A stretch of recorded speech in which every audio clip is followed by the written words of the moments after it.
A new era of exploration is beginning. NASA is building on its experience in low Earth orbit and preparing to go farther, setting up a base camp in orbit around the Moon, known as the Gateway, exploring the surface of the Moon like never before, and preparing to one day go to Mars. To accomplish all this, NASA will need a new spacesuit for its astronauts, one that's more flexible, versatile, and durable than any made before. Engineers are now hard at work designing, building, and testing the new suit, making sure it's up to the task for future exploration.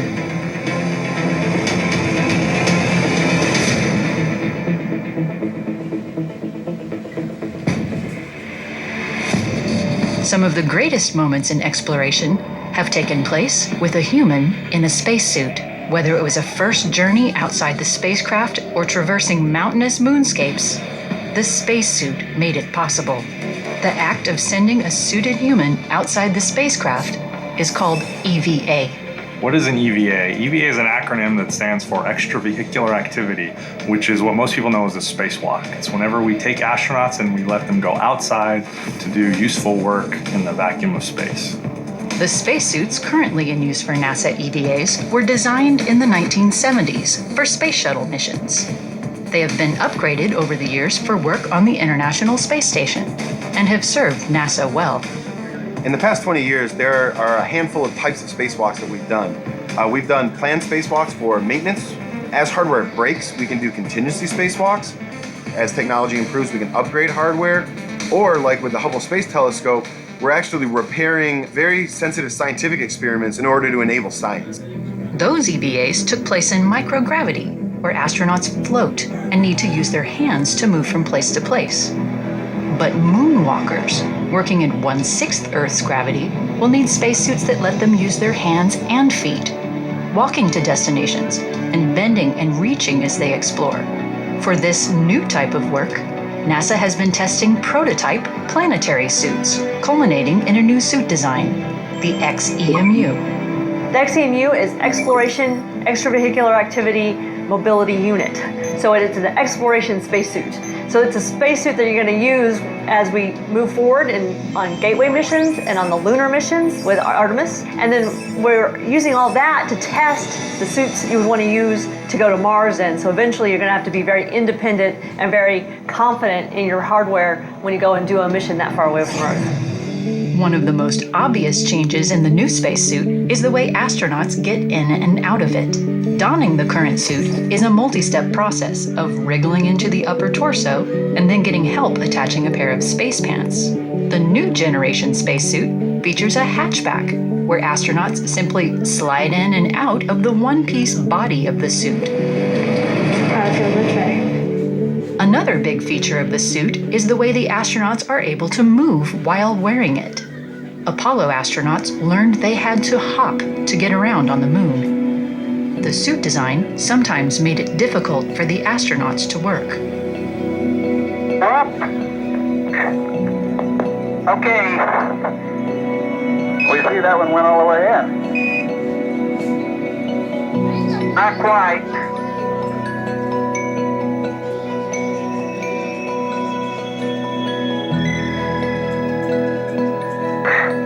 Like that. Engineers learned valuable lessons from those Apollo suits. The improved design for the next generation spacesuit will allow astronauts to walk on the Moon, not hop. Additionally, astronauts will experience an improved range of motion. The new suits, the planetary walking suits we're working on now, we really hope to provide improved mobility and comfort along with reduced injury potential. And really, like I said, provide the best tool to the crew member that we can provide. Then we want to be able to provide them the ability to kneel down and pick up a rock, like they're going to want to do in their geology science that they're working on. We want this to be a very reliable and durable suit so they can use it day after day in a dusty environment and not have to do a lot of maintenance with it while they're needing to do their mission. So there's a lot of those kinds of aspects that go into improving the suit that we're going to provide for the lunar missions. Improved mobility is not the only feature engineers have been working on. The astronauts will also be carrying a special backpack known as the PLIS.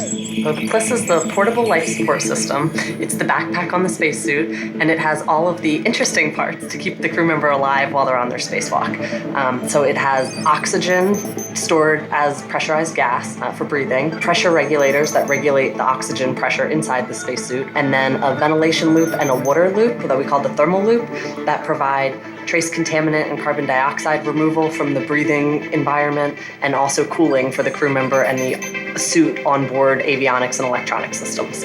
While the PLIS has been on previous spacesuits, this improved version will offer new technology, greater control of its systems for the astronaut, and longer life for each EVA, allowing more exploration.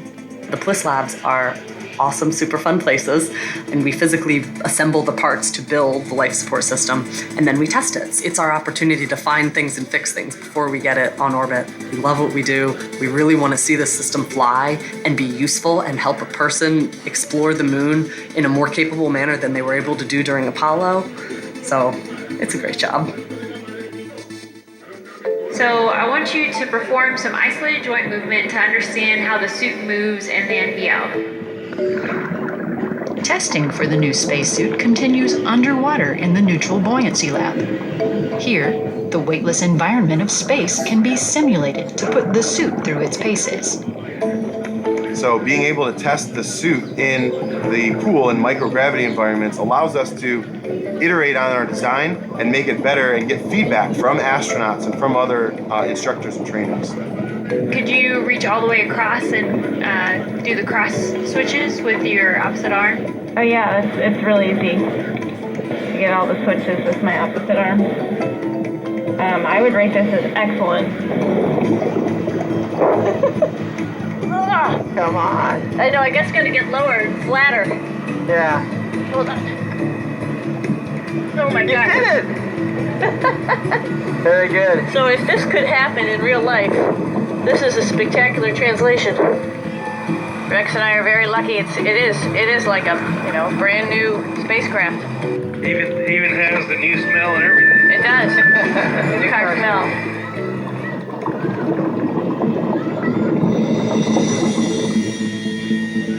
Spacesuits are also tested in the Active Response Gravity Offload System, or ARGOS. Yeah, so the Argos electronically is able to tune an astronaut exactly to whatever gravity it is that we're practicing that day, whether that's microgravity, lunar gravity, or Martian gravity. The other nice thing about Argos is you're able to get the instructors and the engineers right next to the astronauts as they're working, helping the astronaut figure out a problem as they work through the development of that test for the suit or for a piece of hardware and get that real-time feedback. Spacesuit hardware is not the only thing being tested on Earth. NASA is looking at human performance as an important factor in designing EVAs and spacesuits. So related to a spacesuit, a lot of times people think about the actual engineering, the hardware, the different pieces, but I want to look at the EVA scenario from the human really inside the suit and make sure that their performance, both physically, cognitively, is going well. So we want to look at things like physical exertion, cognitive workload, injury risk, and really just trying to make sure that they're not impaired by the EVA system any more than they have to be. The NASA team uses virtual reality technology, motion capture, and other tools to study what it takes for a human to conduct an EVA. And what we're able to do is bring actual, no-kidding data to the table that really removes the opinions. That's probably our primary benefit for how we kind of enhance the EVA community is we take a look at this not from a hardware, not from an operations standpoint first. We look first at the human and then kind of say, what do they need to be able to do to be ready for the job? All the work on the spacesuit here on Earth is building up to the ultimate test, to fly it in space. So we're actually building a flight unit of that XEMU, and we're going to launch it to the International Space Station. And we will do an EVA with a current spacesuit, an EMU that we use today, and the XEMU with it. We'll go out in pairs, and we'll have the astronauts working together, one in the old suit and one in the new suit, and we'll test its functionality in a microgravity or a low gravity environment out in the vacuum of space. That will help us test a lot of its systems. The EVA on the space station will set the stage for the future, when the suit will need to perform a variety of missions beyond low Earth orbit. Yeah, so a great example is NASA's Gateway So even though it is in lunar orbit, it's still a microgravity platform, so astronauts would still be floating in space. And so we can use a lot of the lessons we learned from the International Space Station to do spacewalks on the Gateway. It's actually really advantageous to use one spacesuit both at Gateway and on the lunar surface. So the exploration spacesuit can do both of those things. For EVAs on the moon, the new spacesuit will give astronauts unprecedented abilities as they explore the lunar surface. Really, this is the first time we're trying to bring a suit that's optimized for human performance and optimized for lunar exploration so that you can actually bend down, interact with the ground, so that you're going to have the visibility that you need, the mobility that you need to accomplish these tasks. This new suit will allow us the flexibility to really do exploration. Get down on the surface and send geologists to the surface and really let them act like geologists in a spacesuit. This is the first time in history that a suit like that will have been created, and it's really exciting to be part of that. To do what NASA was meant to do, and that is to do exploration. And this suit will really help enable the agency go do exploration. Well, everyone in my generation wasn't alive the first time we went to the moon, and we want to do it again, and we want to do it better. We want to go do more science, we want to stay longer, we want to get more out of it, and we have the technology to do it now. So we're really excited about it. With its new technology, new design, greater mobility, and greater versatility in how it can be used, NASA's new spacewalking suit is truly tailored for the next generation of space explorers.